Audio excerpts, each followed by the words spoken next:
यदि आप मोटापे से परेशान हो या फिर गैस, कब्ज, एसिडिटी से परेशान हो तो फ्रेंड्स ये रेमेडी आप ज़रूर बनाएं। इससे आपको 100% फ़ायदा होगा। तो रेमेडी बनाने के लिए सबसे पहले हम लेंगे 30 ग्राम कच्चा जीरा। 30 ग्राम ही मैं ले रही हूँ यहाँ पे मोटी वाली सौंफ। यदि मोटी वाली सौंफ नहीं हो तो आप पतली सौंफ भी ले सकते हो। और 30 ग्राम ही मैं ले रही हूँ यहाँ पे अजवाइन। और तीनों चीज़ें मैंने बराबर की मात्रा में लिए हैं। अजवाइन से शरीर में बहुत सारी बीमारियां जड़ से ख़त्म होती है। तो वो कौन कौन सी बीमारी है वो मैं आपको बता देती हूँ। जैसे गैस, कब्ज, एसिडिटी या फिर आपको हमेशा गले में खराश रहती हो, बार बार खांसी आती हो या फिर बार बार कफ आता हो तो उनके लिए अजवाइन बहुत ही अच्छी होती है। ये जड़ से ख़त्म करती है इन सब बीमारियों को। खप जिनको खप आता है ना, जैसे एज होने के बाद भी आता है, किसी किसी को पहले ही आने लग जाता है, तो वो ये रेमेडी को ज़रूर बना के ले। बहुत ही लाभदायक है और बहुत ही तेज़ी से इससे फ़ायदे होते हैं। और ये सौंफ की तासीर ठंडी होती है, अजवाइन की तासीर गर्म होती है।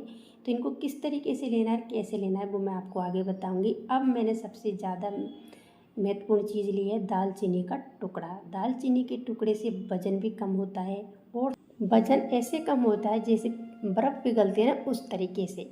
तो ये वेट लॉस के लिए सबसे बेस्ट होती है दालचीनी। अब इसे कैसे बनाना है, किस तरीके से लेना है वो मैं आपको आगे बताऊंगी।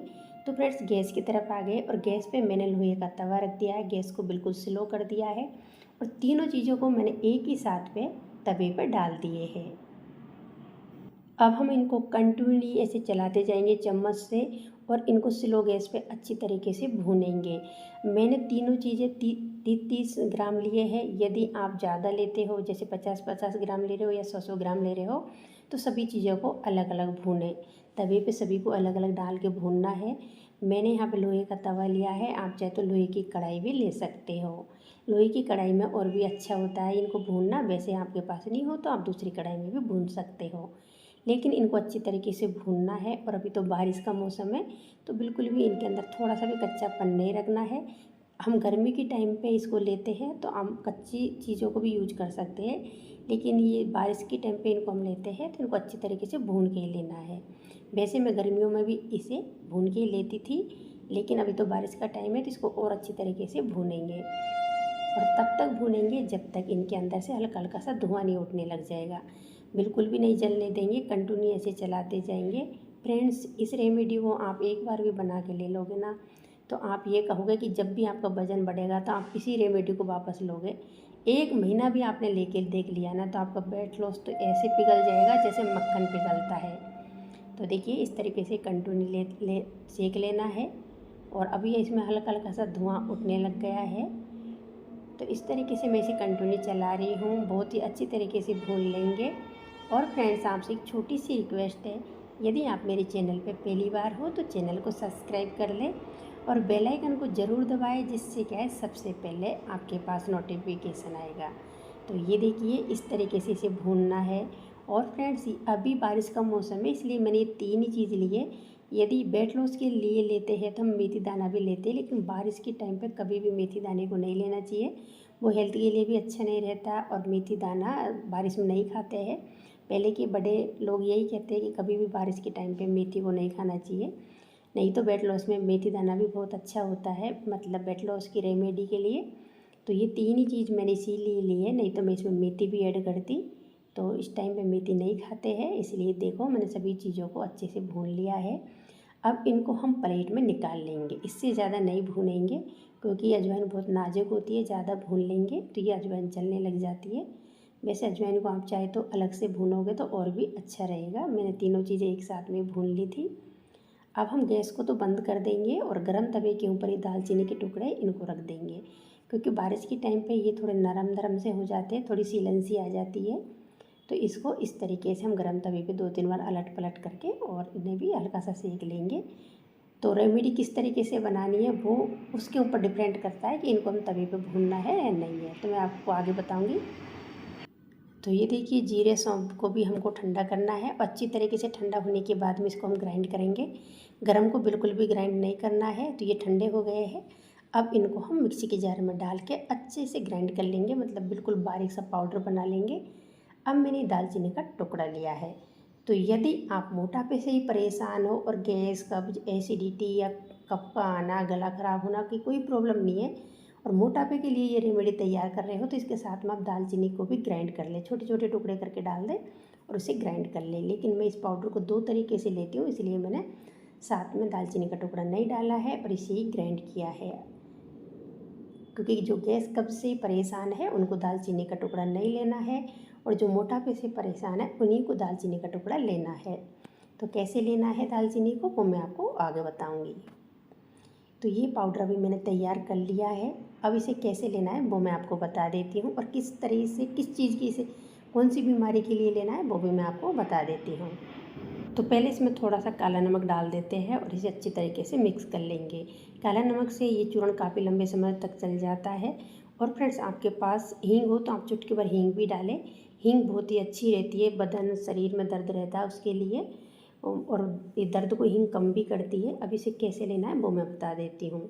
तो यदि आप गैस, कब्ज और एसिडिटी से ही परेशान हो तो आपको 1 चम्मच रात को खाना खाने के बाद में सोते समय लेना है। ऊपर से हल्का गुनगुना पानी पीना है, उसके ऊपर से कुछ भी नहीं खाना है। तो आप इस तरीके से इसे कंटिन्यू 1 महीना तक लोगे तो आपको 100% फ़ायदा होगा और गैस, कब्ज, एसिडिटी नहीं रहेगी, तो शरीर में कहीं पर भी दर्द नहीं रहेगा। अब दूसरी रेमेडी तैयार करते हैं। तो ये रेमेडी मैं बना रही हूँ वज़न कम करने के लिए। तो गैस पे मैंने फ्राई पैन रख दिया है और 1 गिलास भर के मैंने इसमें पानी डाला है। मैंने बड़ी साइज़ का गिलास लिया है, आपको भी बड़ा ही गिलास लेना है या फिर आप किसी भी चीज़ से थोड़ा पानी ज़्यादा लें। 1 चम्मच भर के इसके अंदर मैंने वो चूर्ण डाल दिया है जो अभी बनाया था। 1 इंच इसमें दालचीनी का टुकड़ा डाल देंगे। तो फ्रेंड्स, दालचीनी का टुकड़ा वजन को ऐसे पिघलाता है जैसे मक्खन पिघलता है। मैंने आपको आगे भी बोला है, दालचीनी वेट लॉस के लिए सबसे बेस्ट होती है।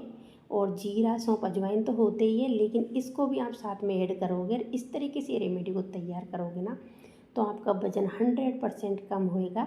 लेकिन ये घर की बनी हुई होम रेमेडी है। आप ऐसा ना सोचें कि आपने 5 दिन लिया या 10 दिन लिया और आपका वज़न कम हो गया। आपको कंटिन्यू 1 महीना लेना है। 1 महीने में आप देखना कि आपका घर बैठे 15 किलो वज़न आराम से कम हो जाएगा, यदि आप कंटिन्यू लेते हो तो। और ये मैं आपसे गारंटी से कह रही हूँ, आपका वज़न 100% कम होएगा। अब इसको इतना पकाएंगे कि ये 1 गिलास का आधा गिलास रह जाए और उबाल के ऐसे पकाएंगे। गैस को स्लो रखेंगे, फिर मीडियम कर देंगे, फिर स्लो रख देंगे। इस तरीके से इसे पका के और आधा कर लेंगे। आधा गिलास रहेगा तब तक इसे हम कंटिन्यू पकाएंगे। तो ये देखिए आधा गिलास के करीब रह गया है। अब इसे हम छान लेंगे और इसको कैसे लेना है वो मैं आपको आगे बताऊंगी। लेकिन आप इसे इस तरीके से लोगे तो आपको बहुत ही ज़्यादा फ़ायदा होगा। और दालचीनी का ऐसा नहीं है कि वेट लॉस के लिए फ़ायदे होते हैं, दालचीनी के और भी बहुत सारे ऐसे फ़ायदे होते हैं जिनको हम जान के हैरान हो जाएंगे। यदि आप गूगल पे भी सर्च करके देखोगे ना कि दालचीनी के फ़ायदे कितने, क्या क्या होते हैं, तो आप खुद आश्चर्यजनक रह जाओगे कि भाई पहले पता ही नहीं था। और मैं भी खुद ये सोचती थी कि दालचीनी सिर्फ गर्मी करता है, वेट लॉस को कम करता है, लेकिन ऐसा नहीं है फ्रेंड्स। वेट लॉस को तो कम करता है, इसके और भी बहुत सारे फ़ायदे हैं। अब देखिए उबलने के बाद में ये आधा गिलास ही रह गया है। हमने 1 गिलास पानी डाला था, तो जो निशान है इसके, जो लाइनिंग है, उससे नीचे भी आधा है और उससे ऊपर भी आधा है। तो मैंने आधा गिलास ही कर लिया है। इतना पकाना है। आप चाहे तो इस तरीके से कांच के गिलास में भी डाल के देख सकते हो, लेकिन गिलासों के दोनों की साइज़ अलग अलग है। ये स्टील वाला गिलास थोड़ा बड़ा साइज़ का है, ये छोटा है इसलिए फुल भर का है। तो आपको इस तरीके से रेमेडी तैयार करनी है। अब इसके अंदर हम डाल देंगे आधा नींबू का रस। आप यहाँ पे नींबू का रस, 1 नींबू को, फुल नींबू को निचोड़ के भी डाल सकते हो। मैंने आधा नींबू डाला है। और ये आप सभी को पता ही होगा कि नींबू भी हम गर्म पानी में डाल के पीते हैं, तो इससे भी वज़न बहुत ही तेज़ी से कम होता है। अब इस तरीके से इन सब चीज़ों को हम मिक्स कर लेंगे। अब नींबू को अच्छी तरीके से मिक्स कर लिया है। अब इसे हल्का गुनगुने को ही सुबह में खाली पेट लेना है। खाली पेट लेना है, बिल्कुल कुछ भी नहीं खाना है उससे पहले। और इसको लेना है, उसके आधा घंटे बाद में आप नाश्ता कर सकते हो। ऐसा नहीं है कि आपने ये रेमेडी को लिया है, पिया है और उसको तुरंत बाद में आप नाश्ता कर रहे हो, तो ऐसे आपका वेट लॉस कम नहीं होएगा। कम से कम आप आधा घंटे का गैप दें, लेकिन खाली पेट लोगे तो आपको 100% आपका वज़न भी कम होगा और शरीर में और भी बहुत सारे फ़ायदे होंगे जो आप खुद सोचोगे कि मेरे बालों में पहले की बजाय अभी ग्रोथ हुई है, बालों में चमक आई है, बाल सॉफ्ट होने लग गए हैं। तो ये सब चीज़ें को भी फ़ायदा होता है। अब बचा हुआ चूर्ण है उसको हम कांच के डिब्बे में भर के रख देंगे। इससे क्या है, ये ख़राब नहीं होता है और बारिश के मौसम में इसमें बिल्कुल भी सीलन नहीं जाती है। ये चूर्ण मैंने करीब 10 दिन के लिए बनाया है, 10 दिन आराम से चल जाएगा। और मैं इसे एक ही टाइम लेती हूँ, सुबह में खाली पेट, तो उससे मुझे बहुत ज़्यादा फ़ायदा होता है। और मैं पहले शुरुआत में इसे लेना चालू किया था तब मैं खाली पेट सुबह भी लेती थी, शाम को 5 बजे के करीब भी लेती थी। तो आप भी इस तरीके से बना के रख सकते हो। यदि आपको कुछ इससे फ़ायदा होता हो तो मुझे ज़रूर कमेंट्स करके बताएं। Bye bye, take care.